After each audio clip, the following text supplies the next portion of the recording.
And I'm not, like a trainee, you can do non-paid fake appraisals.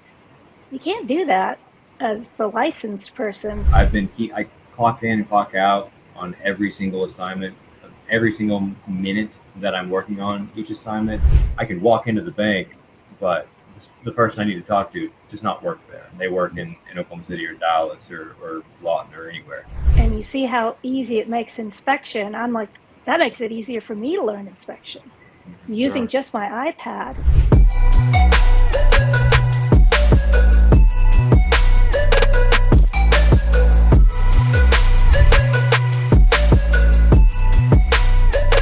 Episode 38 of Market Moves with Mark and Jeff. Jeff, by popular demand, we are bringing back some new PAREA graduates. For those just checking in or not deeply, intimately familiar with the appraisal industry, PAREA is Practical Applications of Real Estate Appraisal. And this is a program that was a bold program, might I add, that was created just a year ago, roughly, trying to make the industry more accessible to those that want to get into it. And it is a way to gain experience necessary to become an appraiser and get an appraisal license.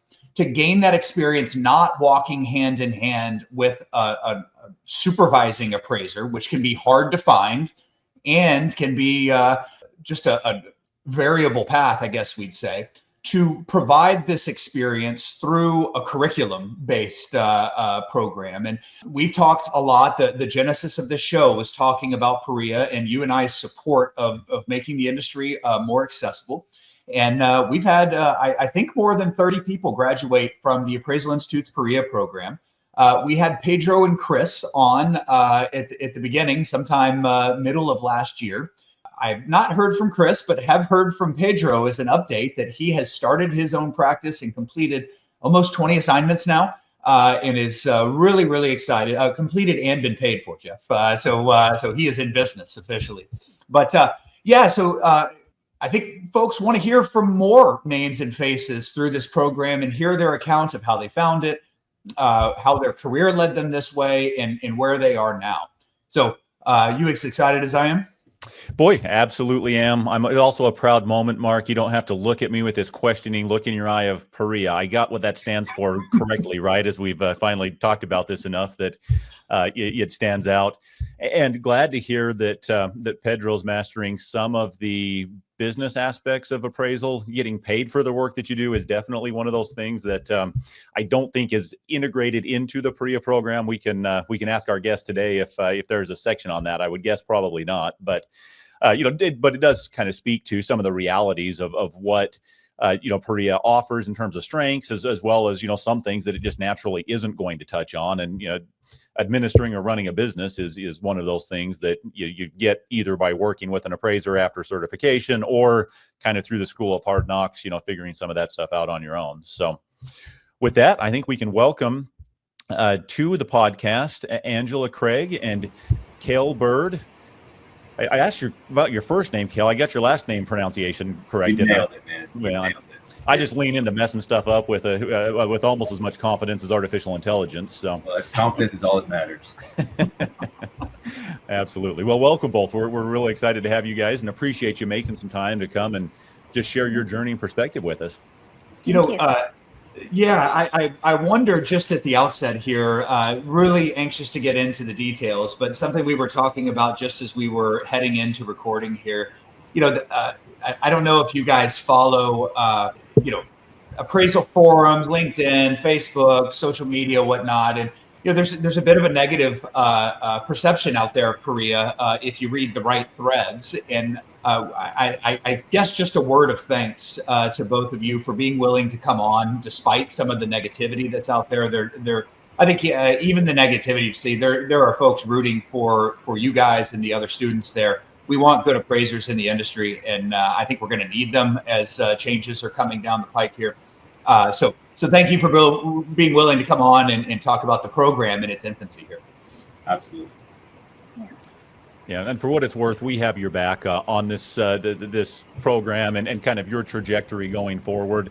It's been interesting to see the way that the profession has evolved. And I think that what the Appraisal Foundation, what all of the stakeholders in real estate valuation are trying to strike is this balance of removing unnecessary barriers, which is who can I find that I might be able to talk into taking me on and train me without like lowering the professional standard of training, of competence, of learning. And Perea is an attempt to do that. I think it seems to be going successfully. It's going to evolve, over time and stuff. So with Mark, echo the appreciation for you guys coming on as we've gotten to know you even just a little bit here. I don't have any doubts that you're going to make and are making great appraisers.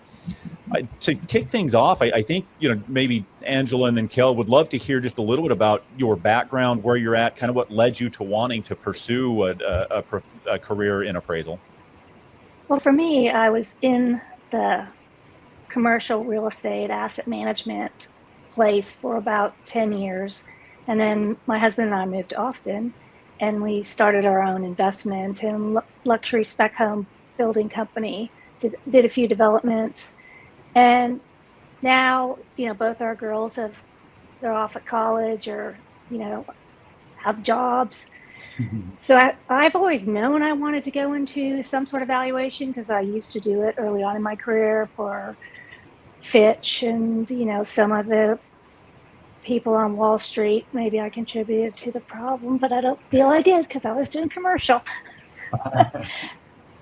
So now I just felt all of my background led me to this point, that this would be a great third career for me that I could do from home. I can market on my own because, as I said, I have some small business background, and that I had the skills for.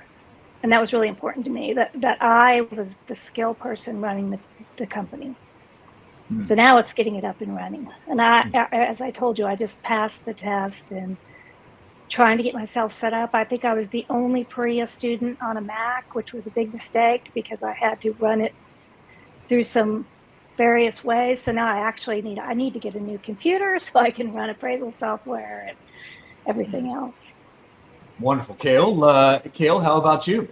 Yeah, my path is not as direct as that at all. I graduated college in December of 2021 from Oklahoma State University, and I graduated with a bachelor's in marketing and business management, because that was the least math, and that was still going to get me a degree. And I found out quickly that I didn't like being told what to do by people I didn't respect. And I knew I always wanted to do something with real estate for a long, long time. And that's what my dad used to do when we lived in Texas. He would flip houses, and then that's how we made our living. And so, I mean, every son to an extent wants to be like his dad. And so I was looking for a place, I guess, in this industry, and I wasn't sure where that was going to be. I didn't want to be a realtor. I didn't want to be in sales. I didn't want to dedicate that amount of time and effort and PR to it, I guess. And that's not really what I was looking for. I eventually want to have a portfolio of my own. And I thought that being an appraiser was probably the best way to go about that, to have a firm foundation. Mm-hmm. And so I got the idea to actually be an appraiser from my dad and a realtor friend of ours that's close to the family. And so I started seeking out a mentorship, and I got a bunch of doors slammed in my face, naturally. And finally found, like I told you all, a family friend, a guy I graduated from high school with my father, and he told me that he would train me if it came down to it, but by God, he did not want to. And I don't blame him at all. It's going to take money out of his pocket. He's training his competition, and it's a dedication. It's a lot. It's a lot. And so then he told me about Perea, this program that he didn't know a lot about that was going to be rolling out in the next couple months, and I should look into it. So I did. And then I came up with money for the fee or whatever you want to call it, and I dove in.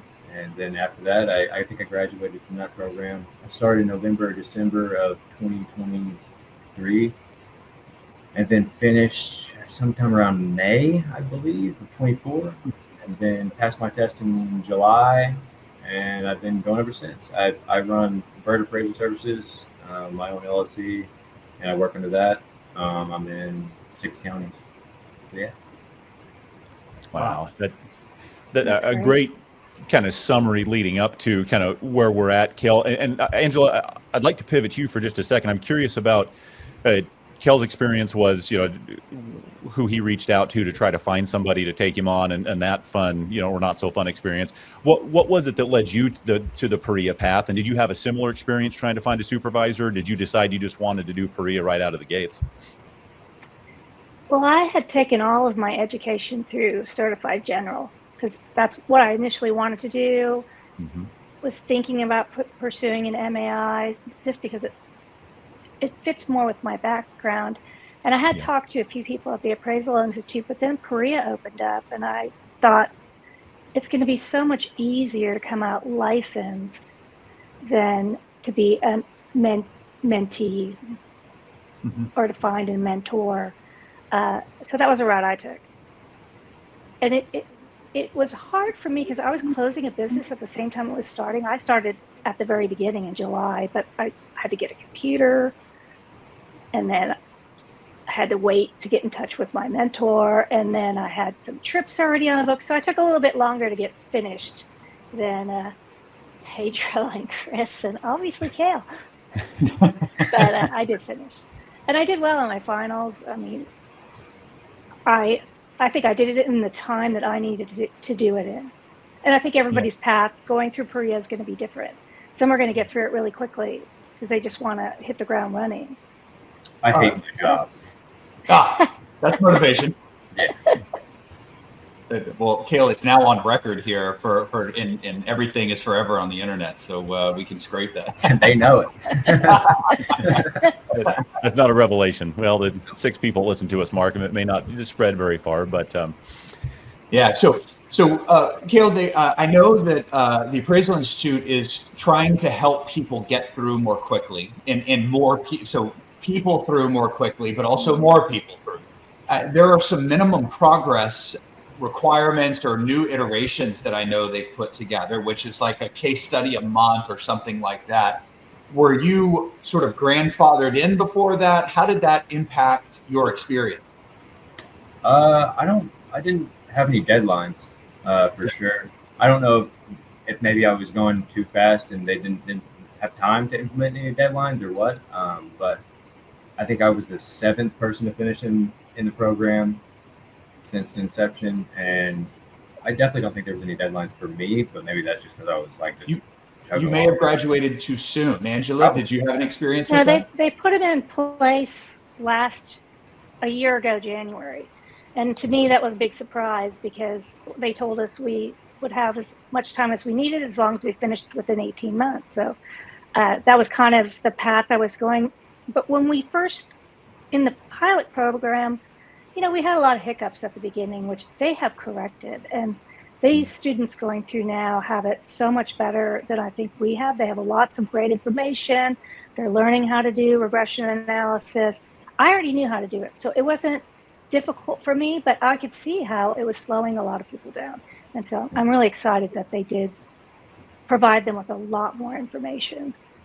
Yeah, for me, I had never done an appraisal report before. I'd never seen one before. Like, I did the online McKissick education, which is, I found out later, was the absolute worst thing I could have done. And so that's all I had going into Perea. And so the first one was Hennepin. That's what it was, right? Yes. In Florida? Yeah, Hennepin. Hennepin took me like 2 months. Yeah. Me too. Really bad. But I just had no idea what I was doing. And just, it felt like I was just making groundbreaking strides with every single report. And I've been asked this question a lot from bankers that have put me on the list and just want to interview me because of the Perea thing, and it's so rare.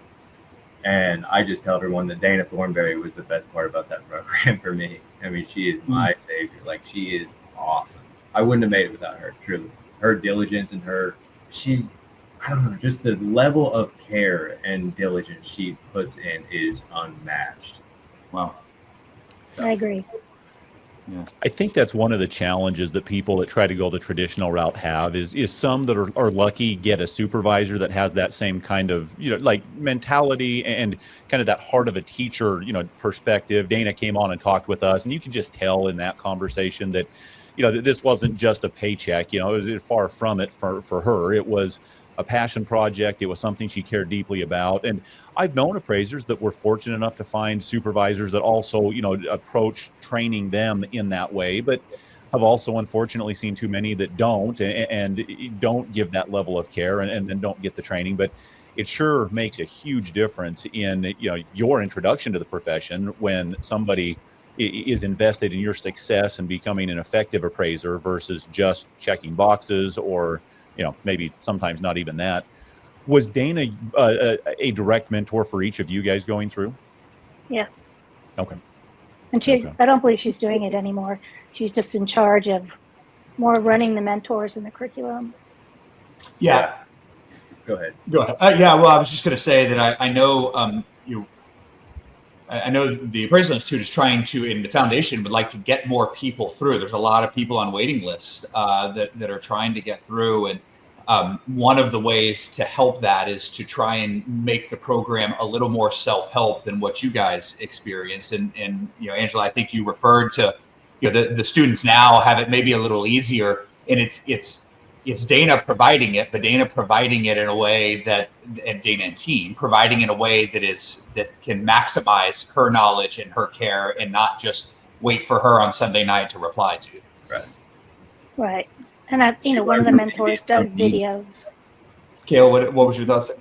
Oh, I said she learned from me being so needy on those Sunday nights and me just not knowing what I'm doing. And I'm like, Dana, help me. And she's living her life like she should.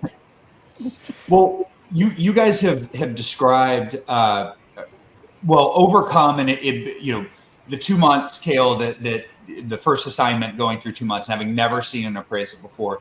Angela, I can tell in just the 30 minutes you and I have been chatting that you're a hard charger. Like you're a self-starter, and you can put your head down when you put your mind to something and get it done. And appraisal is I think, and I don't think Perea is different than this. It requires a lot of self-initiative, and whether that's finding research, the answer, there is no set answer. I got to go find the best answer out of a lot of bad options or whatever it can be when I'm doing some property research.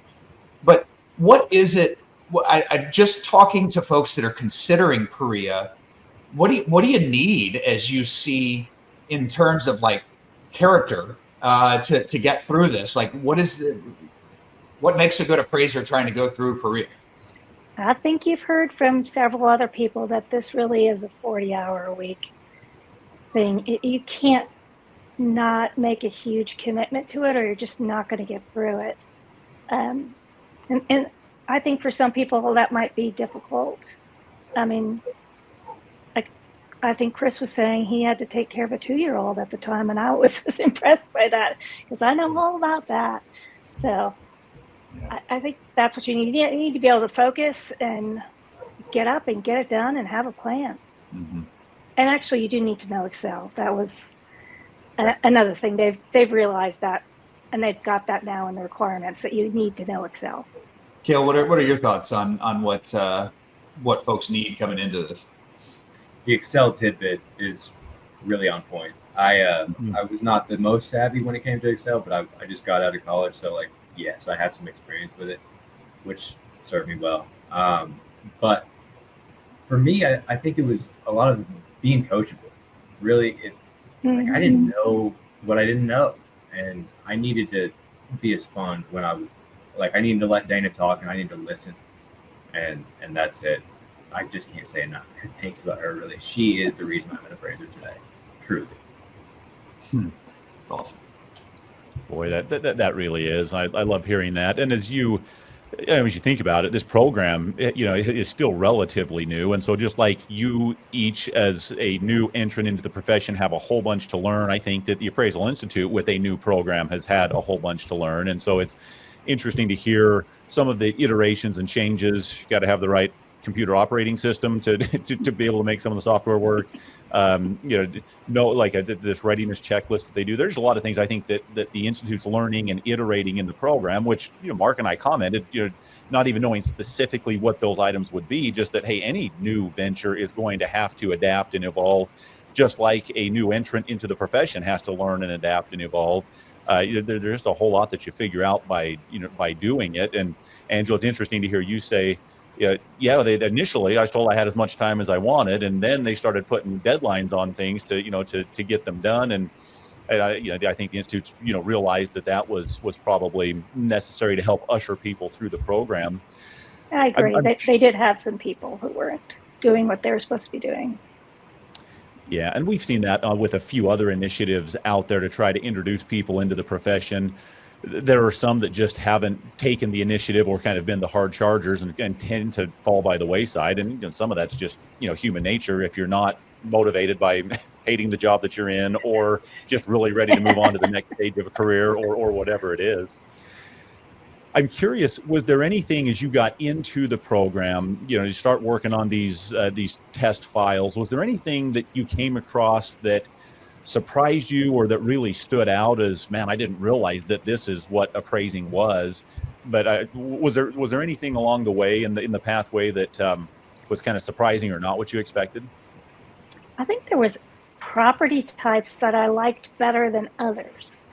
So I really enjoyed doing the new build appraisal.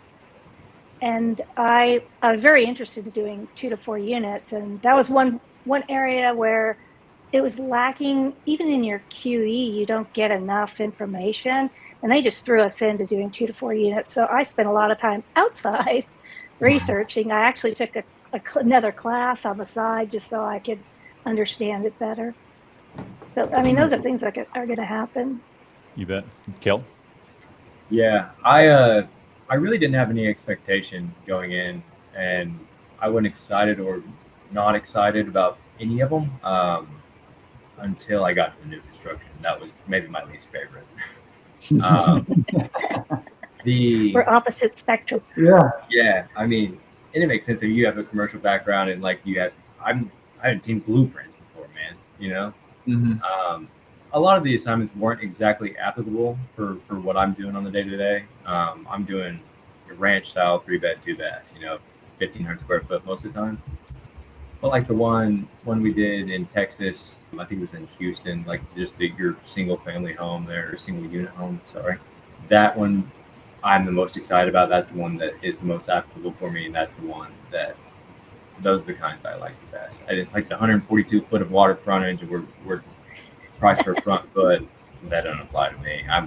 We have farms around us. So I don't know if that answers the question or not, but that's what I got. Yeah, it's interesting, and I think what Jeff and I talk a lot about in appraisal and running our business is that a lot of appraisers will end up with 1 year of experience 20 times over. And if you live in a market, small town, just the type of work that you have access to one way or another, 3-bedroom, 2-bath, 15 bay, nothing wrong with that. And you can build a fantastic long-standing career on that kind of work and never expand out. And it, for a lot of trainees that are going the traditional route to get experience, if you get latched up with a supervisor that is their practice, that is the experience you're going to get. It is not a well-rounded experience, and it's not the supervisor's fault. It's just the work that they do. And so at least Perea exposes you. One of the benefits of it is it exposes you to a lot of things, and at least you've got that first crack at the philosophical strategies to take care of these things, and you've got it in your back pocket to go restudy if you ever find yourself in that way. Absolutely. I think that was kind of a selling point. Sorry for me. Sorry, Andrew. I cut you off. But that was kind of a selling point. I think that helped me get on these B panels. Like, I have all this experience. Do what you want with it. At least I've seen it, and I have a leg up, so to speak, on competition. In Payne County, there's like one lake. There's no water. There's not a lot of income producing properties. There's definitely not a ton of commercial business, but I've seen it. And I think they like that. Yeah. Yeah, like I was saying, like learning how to really do paired sales. You briefly go over it in QE, but they just pounded it into you. You had to do it and give an example in your report. And I don't know that that's happening every day because I have several appraisals from, other homes that we've owned, and they weren't as detailed as what we were doing. Yeah. I there's no doubt, Jeff, I'll turn it to you. There is no doubt that, in fact, I think the argument could be that the Appraisal Institute is over preparing you for all of life that you'll see there. They've really gone to great lengths to make sure that they are producing very knowledgeable candidates to take the licensed exam and then soon the certified residential exam. And I think it's a real feather in their cap for preparing folks so well. Yeah, exactly, Mark. And my thought was just right along those lines. I sit on our state appraisal board, and one of the most common things that we deal with are trainees that have experience through the traditional pathway, but with a supervisor that didn't take the time to teach them the techniques, or at least not to the level where it sinks in and isn't pounded into them, like you described it, Angela, where, paired sell is something that you've actually done and can go replicate, as needed. A lot of times in the traditional track, the supervisor says, here's an assignment, start filling it out or working on it, but there's not always the intention around like how to do the analysis in a way that, that stands up. And so I've had some that would come in and, we screen their experience when they submit it to the state to get approved, and there are deficiencies, and so it gets denied, and then they come before the board and are talking with us, and we ask them, so how did you come up with this, $50 a square foot living area adjustment that you're making? And they know that the right answer is paired cells, like paired cells, right? That's what I'm supposed to say, but they didn't, in that assignment, actually go find the cells in the market and pair them up to support that. And when asked, so how would you go about doing that? It's just glaringly obvious that they don't really know. And that's not to say that every trainee going through the traditional path, ends up there, but the ones that struggle to get the experience approved, it's because they didn't have this deeper dive on how do you actually take the concept that you learn in the qualifying education and apply it in the real world or in practice with data. And so to hear that that's what your experience is, I think, encouraging, because some of the criticisms around Perea are, if you're not doing real work in the real world, how are you going to know how to write, to report, to analyze? And I think what I'm hearing you guys say is you've been, that was kind of drilled into you, like this is how you go about this on actual, reports that you're writing, through the program anyway. Maybe another one was highest and best use. They really spent a lot of time on making sure that we wrote a thorough, highest and best use analysis. We didn't just check the box. Boy, and it's such a service, and you alluded to, I'm sure that but for the listeners, I would say the majority of residential appraisers, because the form just presents the question and yes or no, that is the highest and best use analysis for a lot of people as far as they're aware or in practice. And so I think these are good examples of the thoroughness that a student comes out, or a graduate comes out of Perea with. Yeah, absolutely. Oh, on this topic, I'm kind of curious, Kel, you're doing some work, out there in the wild now. I'm curious about your perspective on how does the report writing that you did in Perea compare to some of the actual assignments that you've gotten? How well does it translate? What's your perspective on how well it prepared you to do some work out there for live clients? Yeah, it's nearly the same. I look back at, I like I said, I've only done like 10-ish at this point, but anytime that I get one, I find what I've already done and pull it up, and I use it as a resource. And so, they turn out pretty similar. They really do. I do a very detailed highest and best use. I do a whole sheet addendum for market conditions. I've started using like AI to do graphs for me, like infographics to put on my market conditions report or my addendas. I do neighborhood description. I don't do it in a little box there. I type up every single one of those, and I can't tell yet if it sets me apart or not, but yeah, they're really, really similar. And what we were taught, in, like you said, Angela, like it really was like hammered you've got to do this over and over and over Yep. again. It's a non-negotiable every time. Wow. And I do not find that in my market at all. Like other appraisers are not doing that. They're not. So I am, and I'm going to keep doing it. Boy, I think, and this is a message, if I can, to current, past, and future PAREA graduates. I think the reports that you are writing are going to speak for the program, good or bad. And I think the Institute has certainly taken that seriously in the level of quality and training that they're putting together. But Cale, I think as you've done some live work, it sounds like a few lenders out there almost see you as like that alien that they just kind of got to get to know. Like, oh, you're one of those PAREA guys.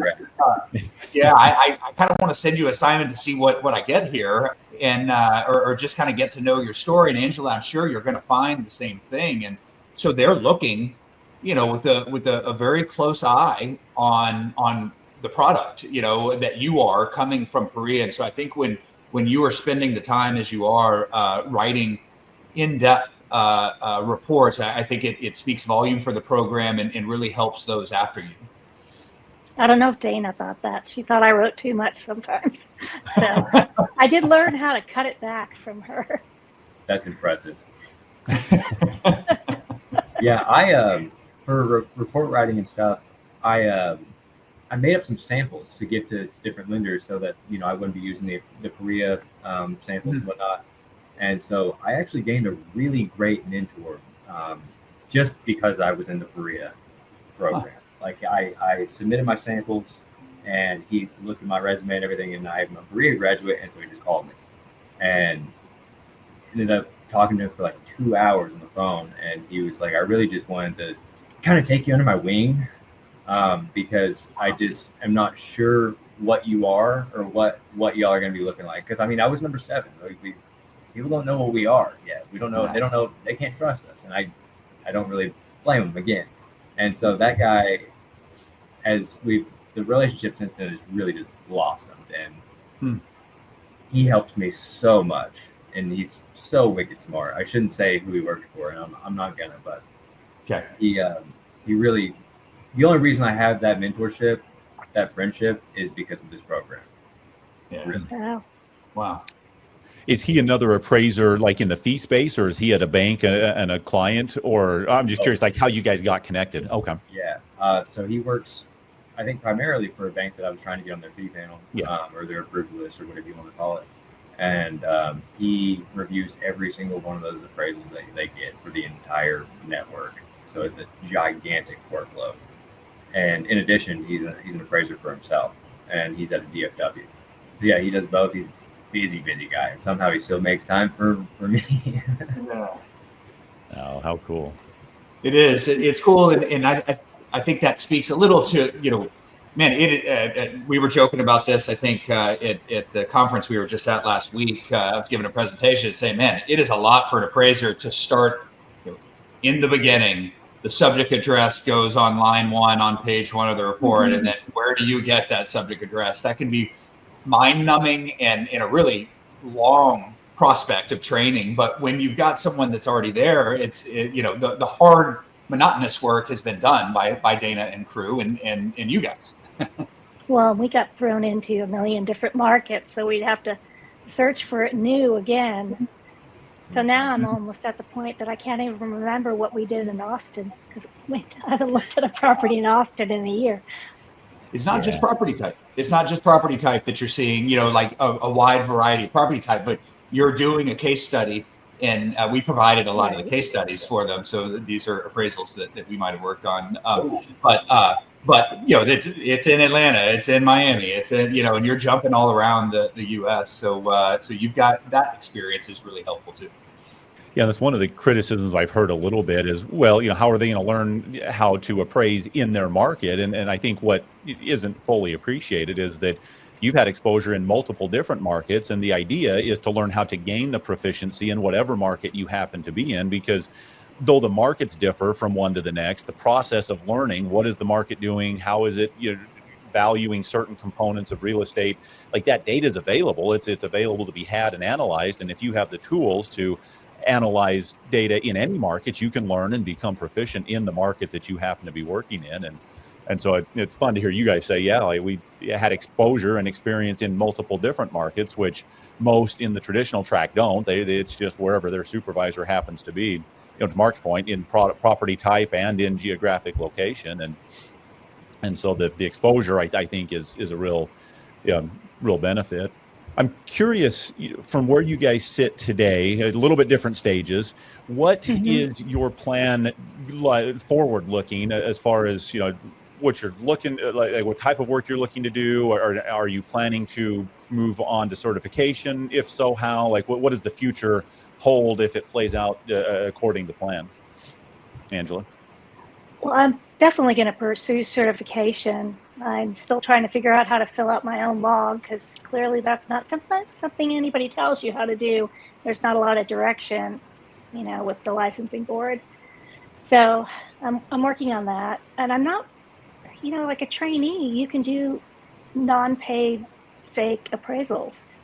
You can't do that as the licensed person. So it's a whole different mindset that that's not what I thought was going to happen. I didn't think I'd be going through PAREA. So I'm having to change my mindset that I am an appraiser now. So start setting a business or decide if you want to go work for somebody, but you got to do something.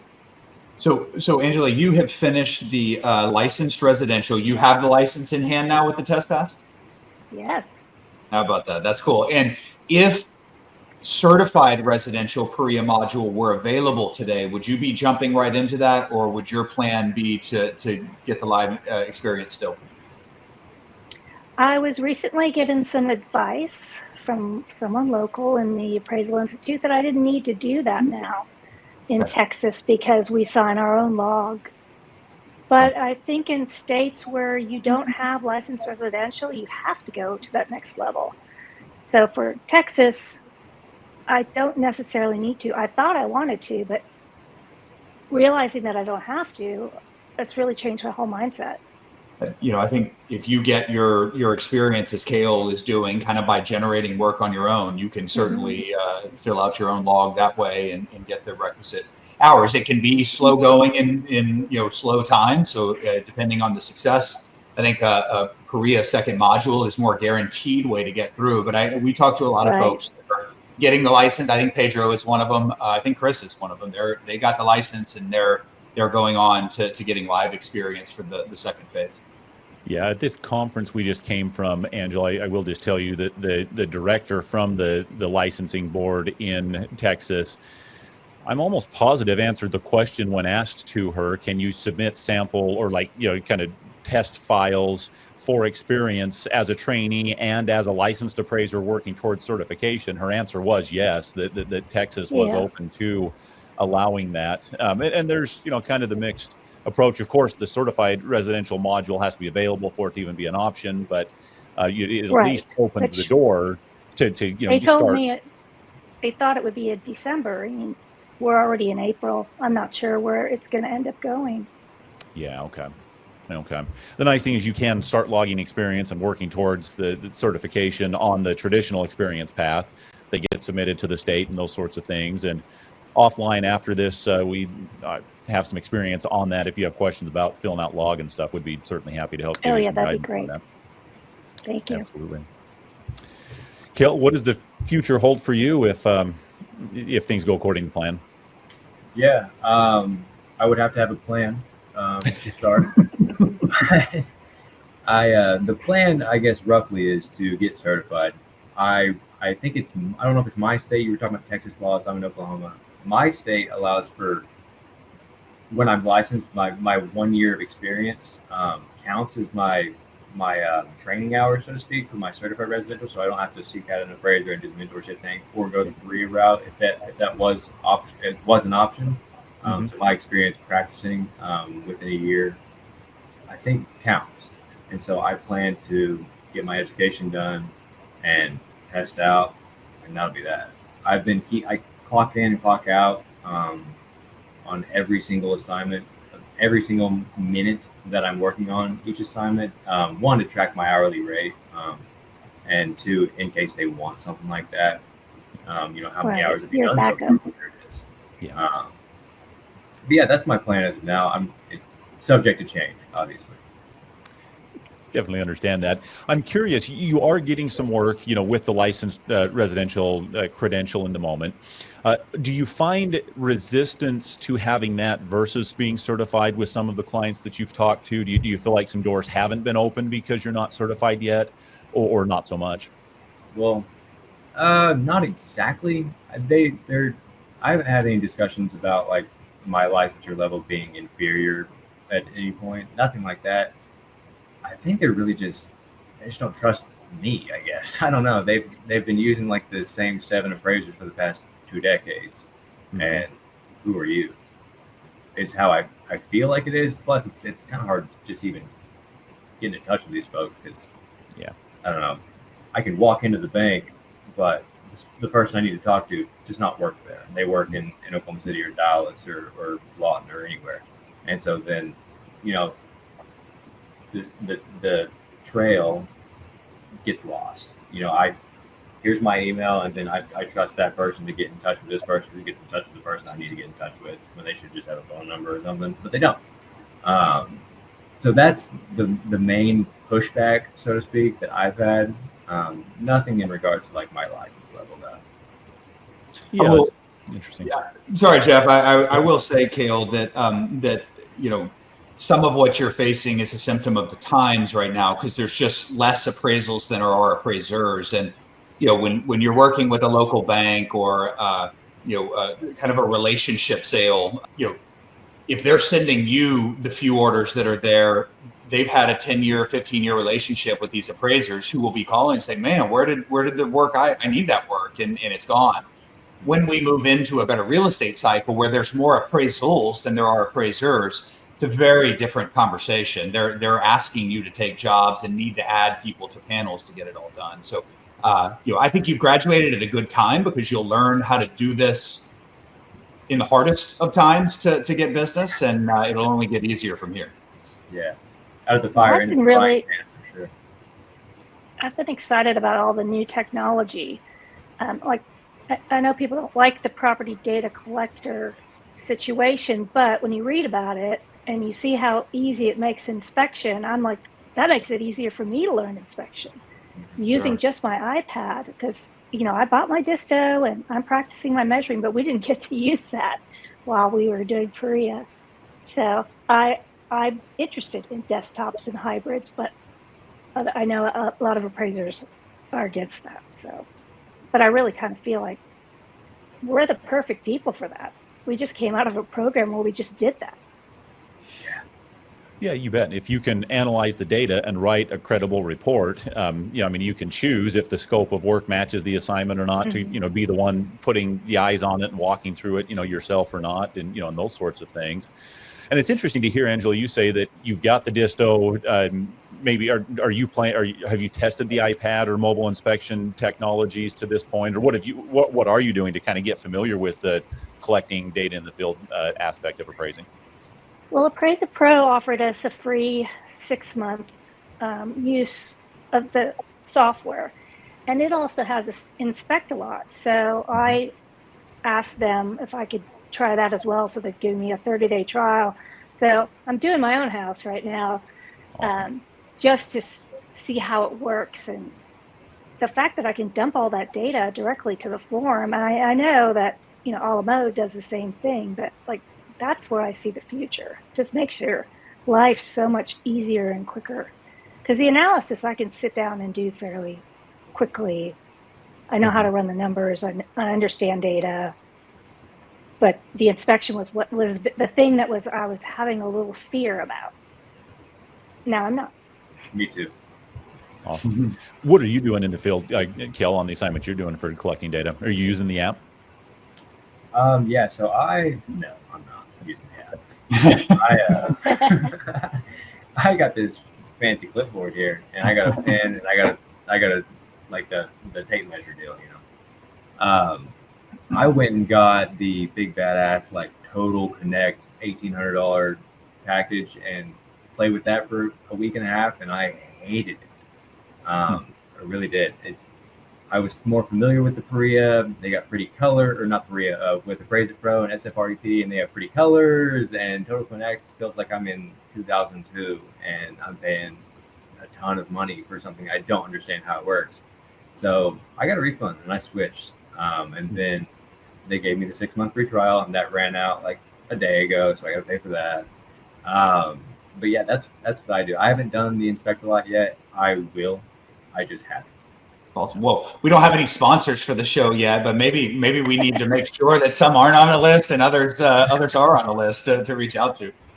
Yeah, but I think that real earnest feedback is really important for folks that are looking at this. I'm sure that folks, Foundation, Appraisal Institute will watch too, and these are important points for everybody to take in as they're constantly making the program better for the next folks that come through. So really just tremendous, and I think Angela, you talked about the property data collection, and one thing that Jeff and I struggled with is we were building our company on a national level, is that the most unstructured part of appraisal is the field collection. How do you measure the properties? There's rules. At the time we started, there are rules like ANSI that are out there, but they were not required, and most everybody didn't know what they were, and so what the property data collection is doing is standardizing and adding structure to the collection process. So it really, I think what you said, hey, it's kind of teaching me the all-encompassing inspection and what's needing to be pulled. So it's a really good perspective that I think future Perea graduates, where there isn't a focus on measurement, can turn to get some structure. Whether they're doing a PDR for someone or not, you can follow the applications that are there. Exactly. And it's also a way to pay your trainee. It's another line of business that brings in income. I mean, I think some appraisers could do it fairly quickly. It doesn't pay enough, but I mean, if you can do your appraisal in 20 or your inspection in 20 or 30 minutes, you might still be making $100 an hour. Maybe not. Depends who you work for. But yeah, and I think most the biggest problem of most appraisers is that the cost of these, there's just no license requirement, so anybody can do them. So the cost just sort of drops to the lowest common denominator, and then appraisers, doesn't make sense for them to complete them, even though these should be the folks that are trying to complete them. So we're a long ways from that space settling out. It's really just I think everybody's still learning what's working and what's not working. I've got one last question for you guys. This has been excellent, by the way, and I think both of you are, to no surprise, wonderful representations of the Perea program and new appraisers coming in. So I think all the listeners and Jeff and I are certainly welcoming you into the profession. You're the kind of people we need in. So great there. Did you guys take advantage of, were they available when you came in, of any scholarship dollars that are out there? Has that changed if they weren't available? And would you have any advice for folks seeking some financial assistance? Well, in the pilot program, we were offered a different amount to pay than they are doing now. I mean, I'm not sure I could have afforded to do what they're doing now. That's a big commitment. It's like going back to school for a semester. That's how you have to look at it. So I think I would have pursued the scholarships, but I didn't need to at the time. So I think it only worked out to about $200 a month, $250 a month for me. Okay. Now I think it's over $600. Or not sure. It's $5,000 more. Yeah, it's $8,000 now per module. Yeah, it's worth it though. It is, and that's been Jeff and I's point. It could be $16,000, and it would be worth it. Now, whether or not people could find the funds to pay for it is a different story. But what is a career with a meaningful income worth to you? Yeah. Right. And then I also see, I think this was the case for Chris, where his company, or one of the other Perea students, their company was paying for them to go through it, so they didn't have to go through the training process, and they could come out licensed right away and get going. So I think that's another great opportunity for people to be sponsored by maybe some of these large appraisal companies. Yeah, I that's one didn't. of the things Mark had talked about in the presentation he did to some trainees. Is it's an option, for an appraisal company as a way to get somebody trained and learn, and then be able to come in. And my brother is doing that in just a small, like very like regional shop. That somebody wanting to come in, he said, "Man, spent a lot of 3 years paying a trainee at an hourly wage and Mm-hmm. having to train them everything versus." I guess I could just sponsor somebody to go through the PAREA program and then have a minimum commitment to work with me when they get back. And that, was kind of a win-win on both sides. So good point, Andrew. I mean, I'm seeing that play out as one option that some are taking advantage of. Sorry, Kel, I didn't mean to cut you off. No, you're good, man. I didn't have much to say anyway. But I did not apply for a scholarship. They were available. But like when it was just 4, or was it 4 or 4,500, whichever. It's not the biggest dent in the world. I mean, it took a chunk out of my 25-year-old pocketbook. But yes, no, I didn't apply for any. I don't have any advice whatsoever for folks applying for those scholarships. Okay. Well, I'll say it again, and I'll say it till I'm blue in the face, but why the Appraisal Institute isn't an accredited education provider eligible for student loan applications. This is, Angela, I think it was you that said it, like, oh, well, that cost is like going back to school. And I think that is the way to think about this is, I mean, a trade school, but this isn't a trade in the same way. It's a professional license that you're seeking, but yeah, it's worth a lot. And the problem isn't the cost. The problem is the access to the dollars for the students who are then going to be making a lot of money when they come out of it. And so I sure hope the Appraisal Institute pursues that. I can't tell you what's all involved in that. It's above my pay grade, but that seems like that would solve a lot of problems down the road. Yeah. I agree. I love your perspective, Kel, that it's well worth it. Well, like almost whatever that cost was. Of course, there would be a ceiling at which it wouldn't be worth it, but it really is valuable to get in, to have the depth of training and kind of focused experience that you get in the PAREA program that most in the traditional track don't get. It's a much more kind of practical and pragmatic approach to how to write a report for a client and on to the next one. And so I think the base that you guys are describing having built, really is valuable for you individually, but I think for the cohort of PAREA graduates coming through, it's not just a skip over or kind of skim through this experience of writing reports to be able to get you to write to get the license. It's kind of the opposite of that. We're going to pound these principles into you and make sure that you can dive deeply on highest and best use, analyzing a market, supporting adjustments, and incidentally, things that we're hearing users of appraisal services, shouting from the rooftops of they need appraisers doing a better job of that. At this conference we were at, Fannie Mae and Freddie Mac, we're saying we need appraisers doing a better job of analyzing the market, making market condition adjustments, highlighting highest and best use, supporting other adjustments that are made, and that you guys have had this intense focus on how to do that at the license level. And if you were to go on to the certification, the CR module, it would be about that much more, in-depth analysis on those types of things as well. It just makes you a good appraiser. There's not only one pathway to get in, but really valuable to hear what your just lived experience has been in going through this process. Well, Angela Kale, go ahead. Yeah, please. Sorry, I didn't mean to talk over you. I just said it was well worth it. I'm glad I went through the whole program. Awesome. I learned more in 7 or 8 months of the PAREA for $4,000 than I did at Oklahoma State University for 4 years, and I paid $30,000 a year to go there. It's quite the statement. Quite the statement. That's awesome. That's awesome. Well, Angela Kale, welcome to the appraisal profession. I can't think of two more deserving people to be in. Kudos to the Appraisal Foundation, the Appraisal Institute for taking these bold directions here against a lot of opposition. It's really cool to see. Dana Thornberry, you certainly have Jeff and I's vote for Appraiser of the Year. We've had enough good references there. So thank you for all the work you're doing.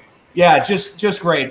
You guys are forever friends of the pod here. So if we can do anything for you in addition to the trainee log kind of review, be happy to do that. Thank you for coming on the show.